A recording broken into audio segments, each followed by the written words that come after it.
Welcome to another mentoring moment with Dr. Mo. I'm Dr. Mo, and in this mentoring moment, we will elevate and enhance your tapping practice by taking a deep dive into theories explaining the efficacy of the 9-gamut protocol. So I wanted to create this video simply from a fun educational perspective because, as I will mention later on in this video, the research for the 9-gamut protocol and its efficacy in sessions is quite limited. So I use this video to just put on my researching hat and see what I could find. So let's first go over what the 9-gamut is. So the 9-gamut is a particular protocol that is used within EFT, and this protocol is typically sandwiched between two larger tapping rounds, although I have seen it used as an isolated technique or just at the end of a regular tapping round. So there is kind of variance in that respect, but it was taught and it is intended to be taught as kind of a sandwich between two tapping rounds. So within this protocol, you're having your client tap on the back of their hand on what is known as the gamut point. However, it's not really a point. It is more the channel that the clients are tapping on. It is the Sanjiao channel, the triple warmer channel, or the triple burner channel in Chinese medicine. So anywhere in that section between the fourth and fifth fingers on the back of the hand is the gamut point. Okay, and as you have your client tap on this particular point, you're having them move their eyes hard down to the right, hard down to the left, in one big circle in one direction, move it in one big circle in the other direction, all while keeping their head still. So the only thing that should be moving are their eyes. Then you have them hum Happy Birthday or another familiar tune, and then you move on to counting, usually count backwards from 5 to 0 or count from 0 to 5, right? That's kind of the protocol. And then you have them hum again. Okay, so as you can see on this resource that I put here, they actually mention the first bullet here is to move their eyes in a floor-to-ceiling eye roll. That is a variation that I was not taught with. However, it seems like the floor-to-ceiling eye roll might be a well-placed addition here since the 9-gamut is characterized by a lot of eye movements. So you can explore and take that with a grain of salt. So let's dive right into the indications of the 9-gamut. So the 9-gamut is used when you are encountering some sort of stagnation in your sessions. Maybe there's a stubborn SUD that won't decrease, or your client is not making progress on a certain aspect, issue, problem within the session. So it's used to help mitigate stagnation and kind of break through that wall, that plateau, if you will. Also, another indication that I didn't mention on the screen is to use the 9-gamut during moments of high intensity. That has also been shown to be very effective. So for high intensity or for plateaus, or if you kind of just want to spice up your sessions, I think that a lot of major shifts happen in moments that are not predictable, when your brain is not expecting it. Of course, good surprises, right? So the 9-gamut is kind of a good surprise. It's kind of outside of that regular protocol of the basic recipe, and that can really help your client kind of snap out of the basic repetitions and kind of access a different part of their brain because it's a new stimulus. Okay, so the 9-gamut is quite under research. So you will notice that a lot of the research that I have quoted is not from the 9-gamut being studied. It's more from EMDR research. And the reason why the 9-gamut is quite under researched right now, at least, is because clinical EFT research is focused just on tapping, just on the full basic recipe or the basic recipe to create results. If they added the 9-gamut along with the basic tapping rounds, this could confound the results because there's too many variables at this point, right? What were the results due to the eye movements? Were they due to the humming? Were they due to just the tapping? So as a way to eliminate some confounding variables, the research has just focused on tapping. However, the lack of research of the 9-gamet's efficacy does not mean that the 9-gamut isn't effective. There are a lot of experiential observations and data and evidence that I've personally experienced, witnessed, and read about how the 9-gamut, how effective the 9-gamut can be when used. So as I mentioned, EMDR and 9-gamut share some similarities, although they are very different in their presentation. So EMDR is a modality in and of itself. The 9-gamut is simply a protocol that is used in addition to EFT. It's one of the techniques within emotional freedom techniques. Okay, so the 9-gamut, that being said, the 9-gamut does incorporate some elements of EMDR, namely in the eye movements. But I do have to say that EMDR is characterized and founded upon lateralized saccadic eye movements, right? Kind of like the pendulum back and forth, right and left on that horizontal plane. Whereas in 9-gamut, we really don't have much exposure to simply lateralized eye movements. We have our clients doing circles, diagonals, but there isn't much emphasis on lateralized eye movements. So there is some similarity, but these things are also very different. However, EMDR is the most similar thing in research, in data, to kind of the 9-gamut. So I use that as kind of the crux of my research, is looking at EMDR research to see the potential theories as to why the 9-gamut is so effective in clinical use. So let's dive right into theory number 1. A potential theory in why the 9-gamut is effective is that the eye movements can mimic REM sleep. This is also a theory that is used to support why EMDR is also effective. It's kind of a weak theory, however, it is interesting. So REM sleep is a portion and phase of sleep that typically happens in the early mornings right before waking up, and it is characterized by rapid eye movements, hence the name. But in REM sleep, it's not the only thing that is happening, it's just another addition. So when you are sleeping and you are in REM sleep phase, your body is essentially paralyzed, and the only thing that is moving are your eyes.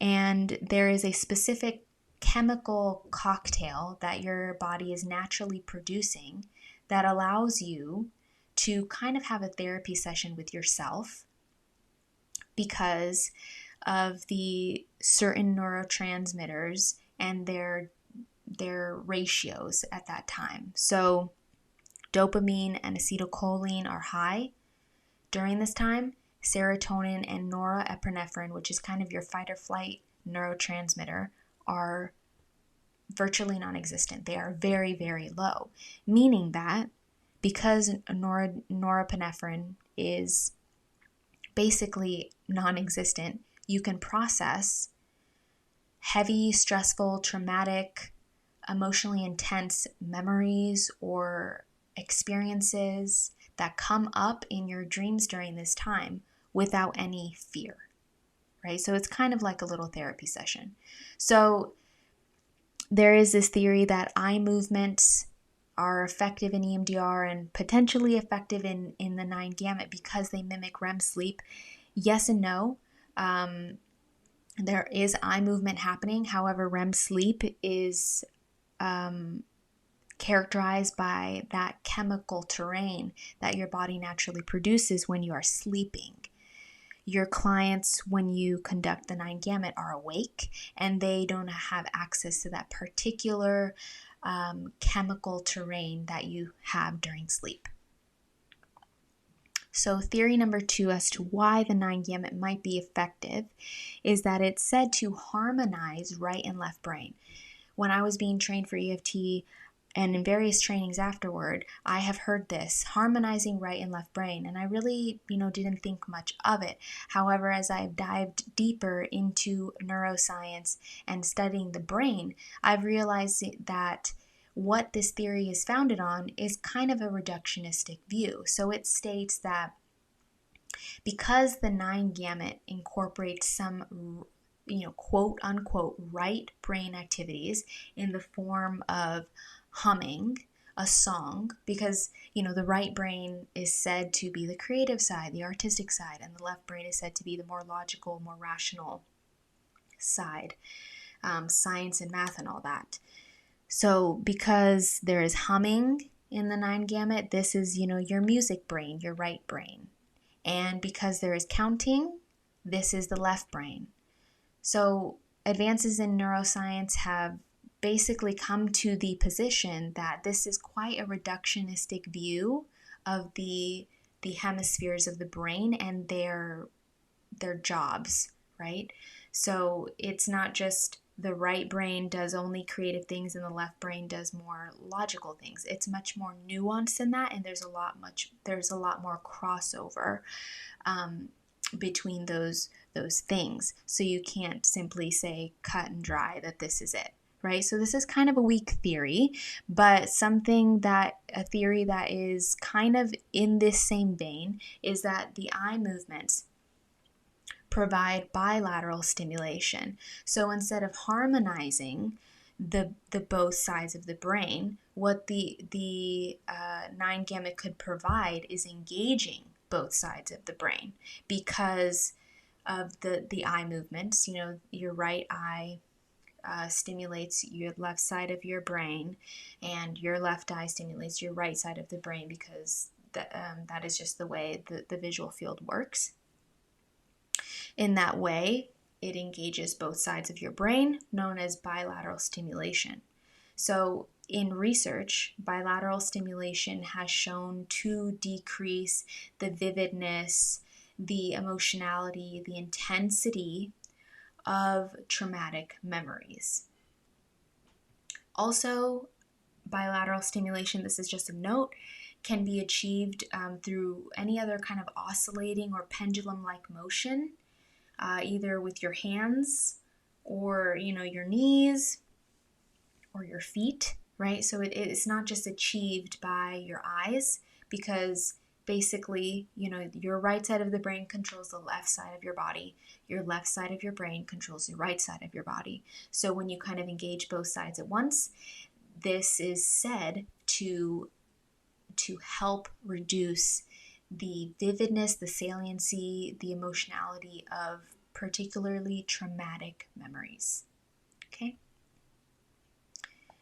So I think I got my numbering wrong. I think this is theory number 4, so please disregard theory 3.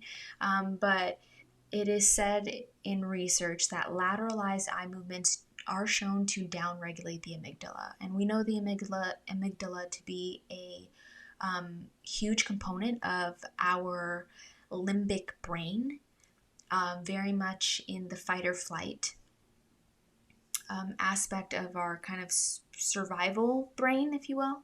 So the 9-gamut doesn't really include a lot of solely lateralized eye movements. There are hints of it, right? So maybe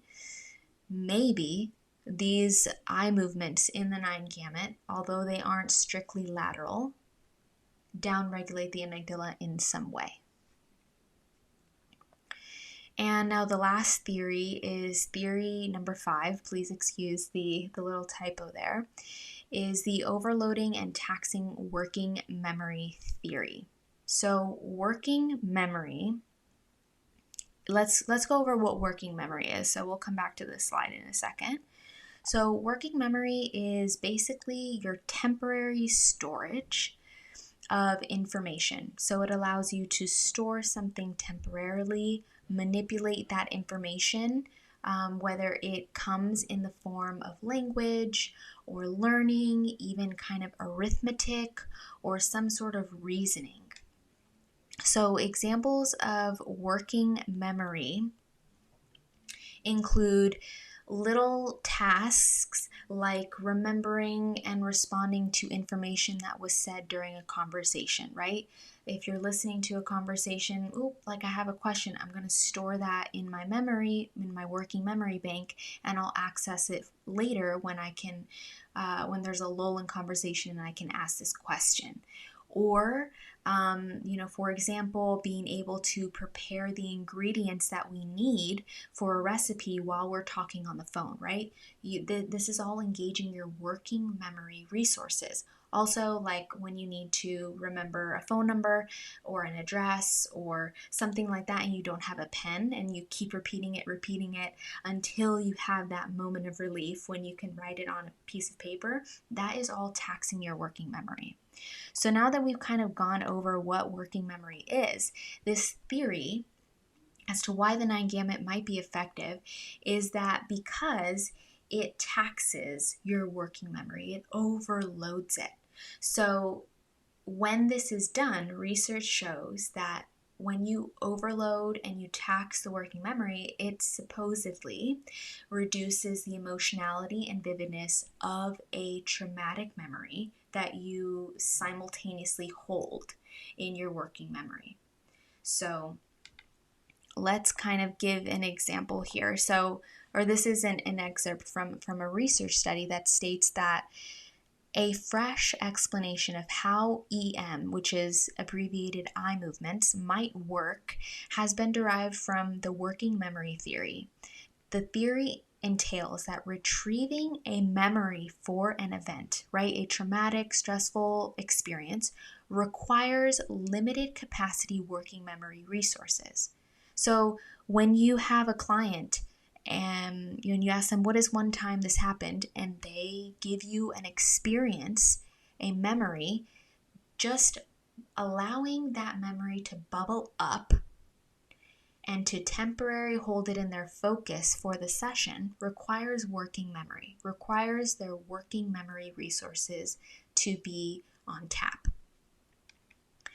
And so if a secondary task is executed during retrieval of this traumatic memory that shares this dependence, fewer resources will be available for recalling that memory, and the latter will be experienced as less vivid and emotional. So eye movements are held to serve as a secondary task that taxes working memory. So the things that I had just described as working memory, the phone number, holding a conversation in mind or a question in mind until you can ask that question, remembering a phone number and you don't have anything to write it on, that taxes your working memory. But research also shows that eye movements tax your working memory as well. So when you do the 9-gamut, you have your client working all facets of their working memory. You're working on a specific memory, a specific traumatic experience that they're holding in their mind's eye by way of their working memory resources, right? Plus, you're having them do eye movements, you're having them do some arithmetic, some math, counting backwards, counting forwards. You're having them listen to your commands. You're having them repeat things to you. So all of these little tasks are kind of like you're overloading their working memory. And so because you have that traumatic experience in their mind's eye, and then you have that coupled with all those little tasks that overload the working memory, there's a greater chance than research shows that the saliency, the vividness, the emotionality, the overall traumatic nature of that experience, that traumatic memory that bubbled up, will likely go down, right? Because your working memory is competing for, all these things are competing for your working memory, and someone has to lose. And thankfully, it's that traumatic memory. So it seems like this theory, for me personally, it seems like this is kind of the most inclusive theory as to why the 9-gamut might work. Okay, So, because I align with this theory a lot, this idea of overloading working memory, I will be creating a separate video on some tips on how to make your 9-gamut most effective using this overloading working memory theory. I will also be creating another video in this 9-gamut mini series on what not to do using the 9-gamut. So please stay tuned for those future videos. And if you'd like to check out any of my resources that I used, you can do so on the screen. I will also link those, of course, in the description box below. And if you'd like to explore working with me personally, or getting mentored by me, you can check out my website, or you can also look to join the Patreon, where you can receive one-on-one, specialized, customized, individualized advice for all of your mentoring needs, okay? So thank you so much for joining me on this video. I really hope you have enjoyed this mentoring moment with Dr. Mo. I'm Dr. Mo, and we will talk and tap soon.